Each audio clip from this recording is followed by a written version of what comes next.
Hi, my name is Alex Carvella, and I have never believed in ghosts. Not for a second. I was the guy who'd patiently explain the science of infrasound, the psychology of pareidolia, the simple, boring, logical reasons why that door just creaked. I dealt in facts, in verifiable truths. The supernatural was for campfires, for people who wanted to believe. I wasn't one of them. But then I inherited this house, and in this house I found a diary that laid out a blueprint for the 5 most terrifying experiences of my life.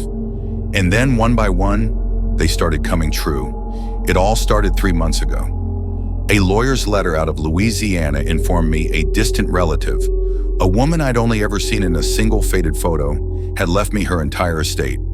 Her name was Eleanor Beaumont, my great-great-great-aunt.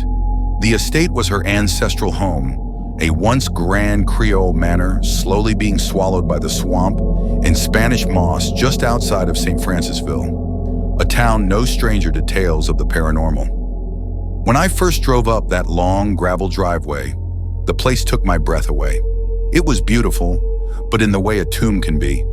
It had double verandas with wrought iron railings and towering French doors clouded with age, typical of that regional style. The air was thick, heavy with the scent of jasmine and decay.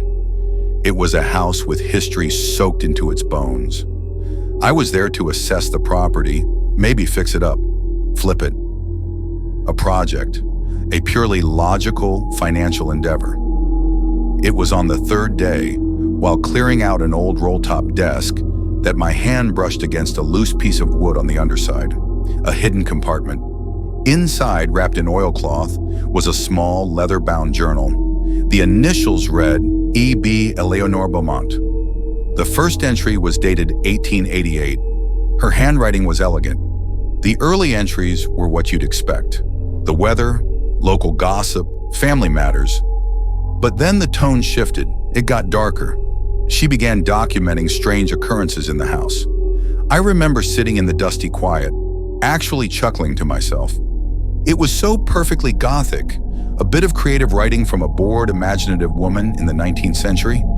That's what I told myself. She listed 5 specific phenomena, 5 recurring terrors.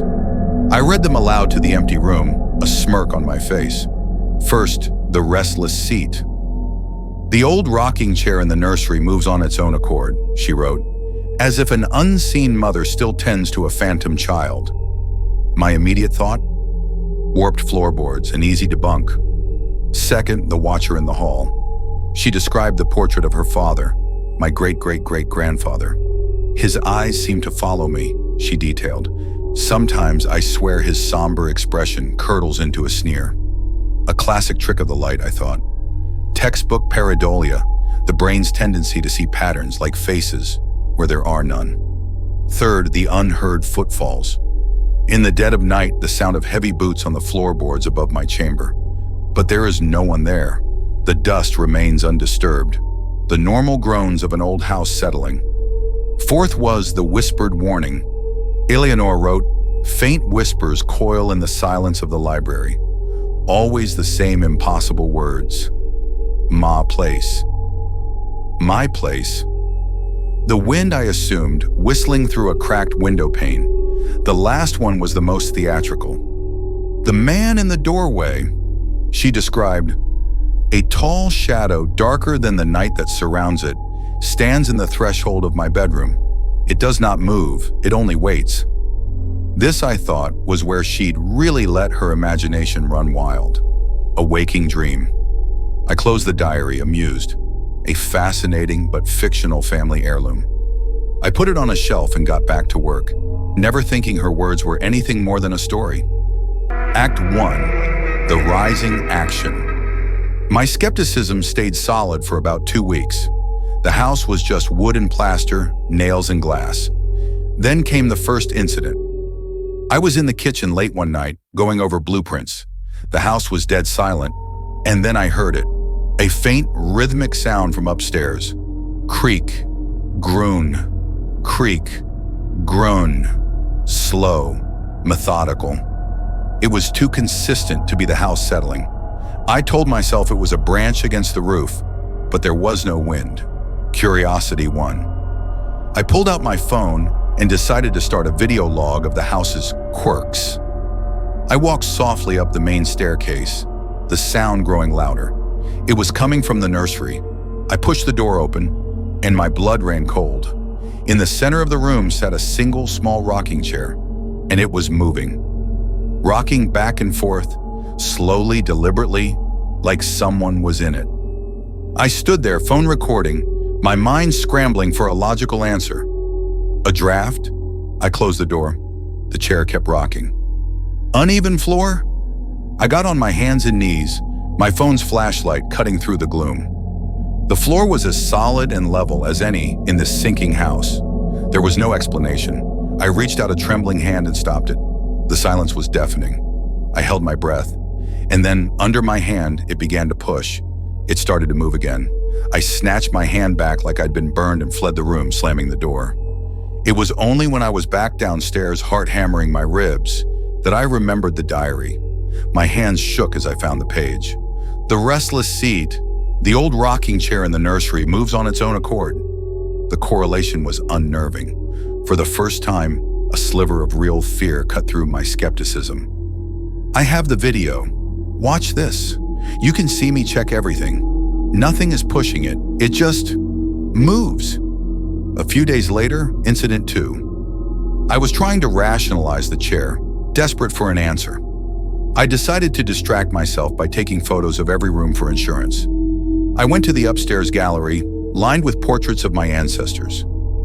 I remembered what Eleanor wrote about her father's portrait and scoffed, taking several clear, high-res photos of it.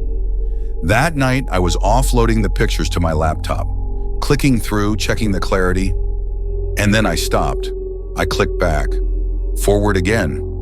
Number it wasn't possible. In the first photo, my great-great-great-grandfather's mouth was a grim, flat line. In the second, taken maybe 5 seconds later, the lighting identical. The expression was different. The corner of his mouth was tweaked upwards. It was a sneer, a look of pure contempt.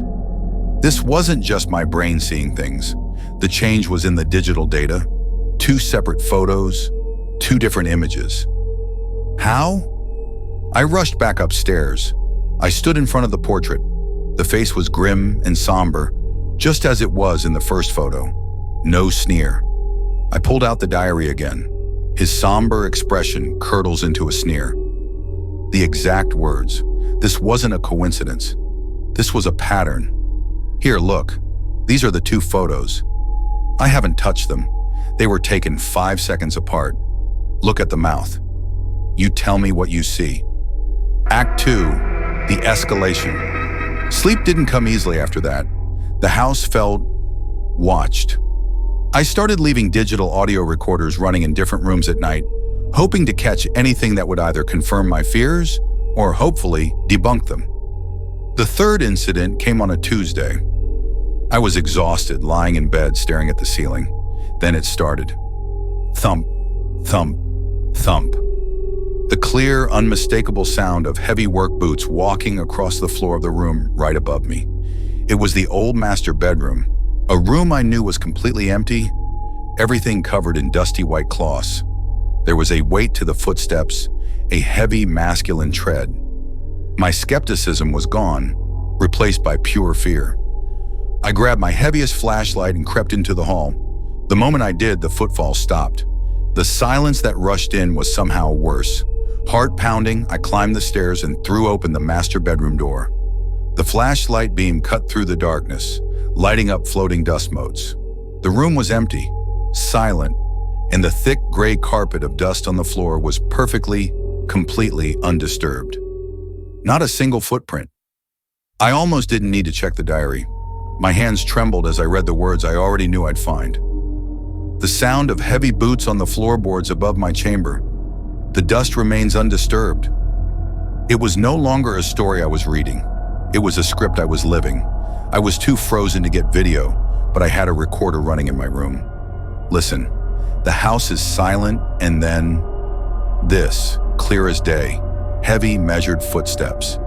And here is the photo I took of the floor moments later. Not a single mark. What was all that? Okay, I have to pause here. At this point, I was past scared. My entire worldview, my belief in a rational, explainable world, had been dismantled in this house. I was living inside a 130-year-old nightmare, documented by a woman I'd never met. If you have ever experienced something you truly can't explain, please let me know in the comments. I really need to know that I'm not the only one. And if you want to see what happened next, because believe me, it gets so much worse, make sure you subscribe. You are not going to want to miss the end of this. Act 3. The climax.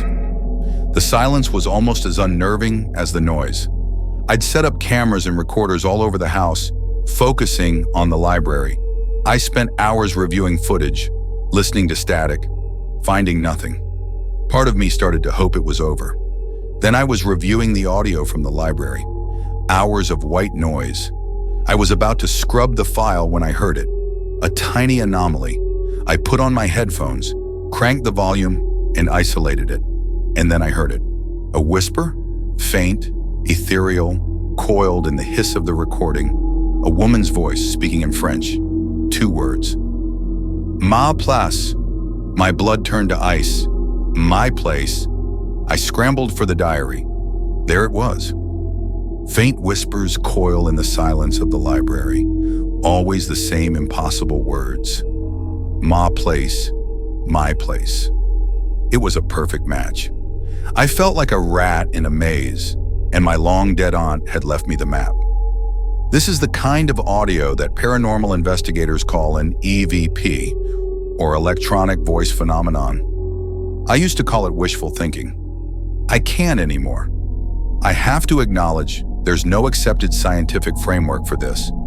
It's a phenomenon that remains purely anecdotal. But when you capture it yourself, whispering the exact words from a forgotten journal, anecdotal is the last word on your mind. That was the final straw. I was done. I couldn't live like this, waiting for the next item on a paranormal checklist to manifest. I was leaving. I threw clothes into a bag, my mind made up. I'd come back in the daylight with a crew and board this place up for good. It was almost 2 a.m. The house was dead silent, as if it knew my plan, as if it was waiting. I grabbed my bag, my keys, my phone, and walked out of my bedroom. And I froze. Down the hall, standing in the black threshold of a guest room doorway, was a figure. Just like the diary said, it wasn't a person, it was a shape. A tall, impossibly thin silhouette that was darker than the shadows around it. A void in the shape of a man. It had no face, no features, but I felt it watching me. I felt a pure, malevolent intelligence. It didn't move. It only waited. The fear that hit me then is something I can't properly describe. It's a primal terror that bypasses thought. You don't scream, you can't. My hand, moving on its own, raised my phone. I fumbled with the screen, my fingers numb, and managed to take one single blurry photograph before my survival instincts kicked in. I didn't grab my bag, I just turned and ran. I burst through the front door and didn't stop until I reached my car. I sat there in the dark, gasping for air, shaking. After my pulse returned to something resembling normal, I looked at the picture on my phone, and I thought of her final entry. A tall shadow, darker than the night that surrounds it, stands in the threshold. It does not move. It only waits. She saw it too. This is it. This is the picture. I know it's blurry. My hand was shaking so badly I could barely hold the phone. But look in that doorway. You can see the door frame, the wall behind it, and then there's that, a shape that has no business being there. It's not a shadow cast by a light. It is the shadow. That is what I saw. That is what Eleanor Beaumont saw in 1888. Finally, it's the end, but something I would like to share. 5 events prophesied in a 130-year-old diary that I, a 21st century skeptic, experienced and documented. The rocking chair, the sneering portrait, the phantom footsteps, the disembodied whisper, and finally the shadow in the doorway. I came to this house armed with logic. My plan was to fix its flaws, to turn it into an asset. I looked for every rational explanation. Drafts, settling wood, tricks of light, pareidolia, audio artifacts, the scientific community would and should dismiss my proof as subjective. They'd call this a collection of anomalies and misinterpretations. And from the safety of a lab, they would be right. But they weren't in that house. They didn't feel the chair push back. They didn't hear the footsteps. They didn't see the shadow that waits in the dark. This account isn't unique in the annals of American hauntings. Stories of physical manifestations and disembodied voices are cornerstones of the lore, from the famous Bell Witch case to the Amityville house. Those were always just stories to me. Now I have my own. The diary ends after that fifth entry. Eleanor's story has a period. Mine just has a question mark. Which brings me to the biggest question of all, the one I want to ask you. What would you do? I'm not in the house now, but I still own it. It's still waiting.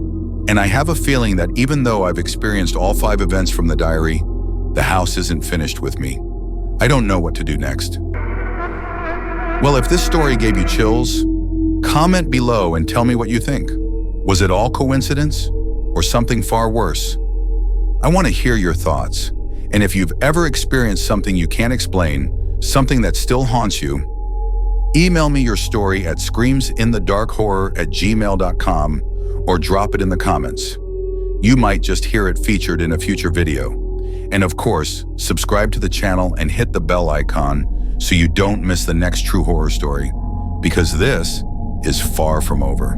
Until then, keep watching the shadows.